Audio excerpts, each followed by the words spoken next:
welcome to my channel. I'm Tiffany, retired librarian turned homeschool mom. Don't mind the mess. Thus is the point of The Office, and yes, it is in fact the end of cookie season. So I'm being filmed this on March 12th. We just had, I got a kid. Things get crazy. So, let's move on and get to this movie. So this is Mulan 2. This is one of the direct-to-video sequels. When did this come out?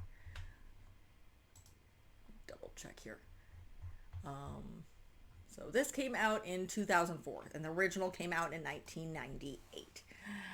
Okay, so the animation is very directed video sequel, which means it's kind of something that would air on television. So it's traditional TV cartoon animation. Nothing as good as the original. The same with the plot. Okay, this is a good film. It's a fun, very, trying to think, late 90s, early 2000s women's power movement, girl power film. It's kind of like the 1998 film, but that tries to stay in the realms of the legend.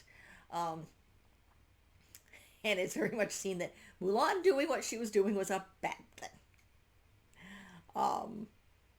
And was out of character and was not what she should have been doing.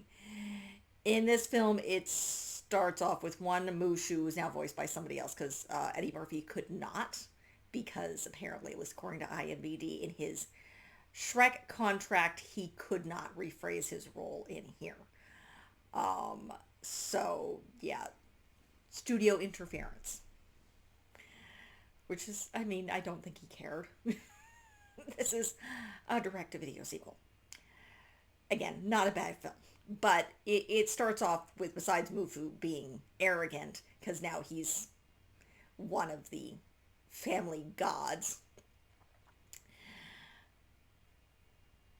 Mulan's grandmother and father gambling on when Shang is going to show up and propose, and Mulan teaching a bunch of little girls fighting skills, which again would probably drive their parents crazy. It would not be something one of the normal girls would think about. Remember, Mulan was not interested in fighting in the first film. She did it because she had no choice and there was a war going on. Nobody wanted to be there. There were not really a lot of career soldiers. So it's cute, but again, it's very much of the time it came out where, not sure, I think the Spice Girls were going on. It was very much girl power movement. So that is where this is coming from. It's very, very cute. And it's very, very fun. It's not traditional Asian culture whatsoever. It does not represent this. But moving on. It's very, very cute. Shang. But moving on. Shang shows up. He proposes. Dad wins the bet because Grandma said he would propose before sunset.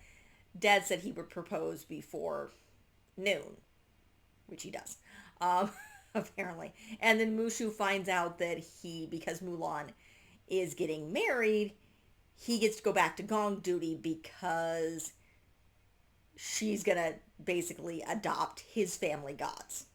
So he goes off and Kirky tags along to go back to the Emperor because Shang is, of course, now a general.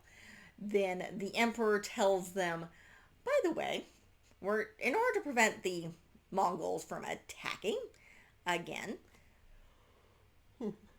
we're going to make an alliance.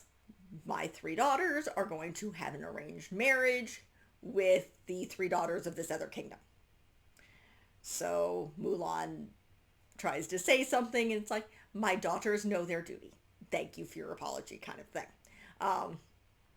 So Shang decides to make this low-key and takes in their 3 little soldier friends who cannot find wives because they're weird. Again, very much worship the ground I walk on. One wants them to think they're a god. One wants to have them cook morning, noon, and night. Third one I can't remember. basically worship the ground he walks on. So, if we remember our three kind of side characters from the previous films. So these guys, along with Mulan and Shang and Mushu, who's there to prevent them from getting married, and these three princesses go off to this other kingdom. Meanwhile, Mushu's trying to break them up. Mulan's having issues with people shouldn't be forced into marriage, and this is an arranged marriage. And then the three princesses fall in love with our three little side characters, which is kind of funny. So then we have a whole big incident where Shang ends up falling into the river. And Mulan thinks he's dead, and in order to prevent these three young women from being forced into marriage, she goes to the kingdom, says there was a major accident, the girls are gone, they fell into the river, the royal carriage fell into the river, General Shang fell in. As far as she knows, Shang's dead. So, and in order to do peace, I will marry one of your sons. And she, of course, is the hero of the kingdom. So, crazy king or emperor of this kingdom says, fine, marry my young son who's getting his finger stuck in one of those Chinese finger traps and calls Mulan old.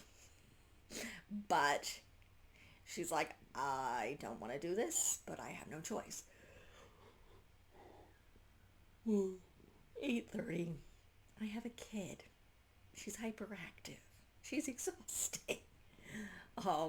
But nonetheless, so we have Mulan. She's getting dressed. She's going to marry him. Shang's not dead. Because, of course, he's not. He shows up. His horse helps him. And he's like, I'm going to go stop this. And, of course, to the three friends and the girls follow. So she's going to get married. Shang shows up. He tries to put a stop to it. Mushu, with the help of Cricky, of course, decides to become the golden dragon, which is the major god of this kingdom. So, yeah, he uses a blowing fire and a megaphone while inside a stone dragon and gets Shang and Mulan married and allows the princesses to marry whoever they want and do an alliance. So, that is what happens. And then, of course, Mushu's kind of they get back. Next thing we know, they're back home. Mulan is married to Shang, and supposedly Mushu's going to be stopped back being on gong duty and waking up the gods until Shang apparently brings together their family temples. So instead of Mulan now having to worship his family ancestors, they do both. So she doesn't lose Mushu. And Mushu finally meets Shang. And Mulan pretty much says, yeah, I don't keep anything from my husband. He knows everything. Including the whole, she realizes because she understands his voice. She knows what he did. So now so does Shen. And basically so now Mushu gets to keep his pedestal. And that is how this ends. So this is very much girl power. Girls get to choose their husbands, no arranged marriage kind of thing. It's a fun film. There is nothing wrong with this. Yes, it was panned by critics. It's a direct-to-video sequel. It's a good girl power movie. It's great. It's adventurous. It's an easy film. There's nothing wrong with this. Of the direct-to-video sequels, this is actually pretty good. It's about an hour and 19 minutes, so it's not that long. It's a great film. I'm not sure if you're looking at Chinese culture, but it's a fun film to watch with daughters and girl power and talking to little girls about what it means to be confident and talking about, if you want to go more serious on these topics, if we're discussing things here, talk about what arranged marriage was and the drawbacks of arranged marriage kind of thing. So that's where you can talk about it. You can talk about some of the architecture, and they do a lot of the illustrations. I mean, the animation isn't bad. It's not bad animation. It's not as good as the original motion picture, but it's not supposed to be, really. It's a great, fun girl power film that, again, you have the original main voice cast with the exception of a few. You still have very funny grandmother, and it's fun. It's a fun rainy day film. If you want to talk about more serious topics, again, you can talk about the arranged marriage, and you see the topics that Mulan brings up and how a balanced relationship is kind of supposed to be. So it's not culturally and particularly or historically accurate, but technically neither is the first thing. It's a little different. Let alone the live action, which is, a giant fantasy film. A giant Chinese fantasy film. Again, not bad, not really a remake though. So this is fun. I have nothing bad to say as a second film, as one of the direct-to-video sequels. This is my favorite. Now remember, Frozen 2 is not a direct-to-video sequel. That is probably one of my favorite films. That was in theaters. That did decently well. These were part of the direct-to-video sequels. So, no, it was not boring. It's just 8:30 at night and I have a kid. And she's exhausting. She's 5.5. So, but of the 3 that I have already reviewed, which this is going to be the second one I have seen, Lion King 2 was really, really not good. Little Mermaid 2 wasn't bad, but not my favorite. So far, this is my favorite.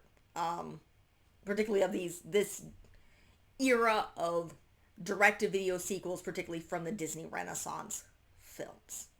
So, I have not seen Moana 2, but that is something completely different. Again, that's more in the veins of Frozen 2. That was completely different.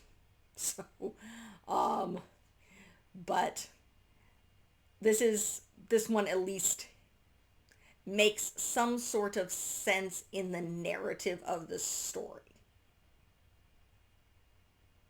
So and it doesn't involve children. Sorry, as opposed to both The Little Mermaid 2 and The Lion King 2, which is, let's have a story with the children. This one takes the main characters and kind of moves them forward, which is more appealing than the other two. So that's it for this review. If you like what you see, be sure to like and subscribe. We will do doing Rapunzel next month. And I think I'm almost done with this month.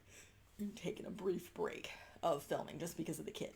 So, but nonetheless, like and subscribe. Leave a positive comment if you have one, and look forward to more with hopefully slightly less yawning. So, thank you.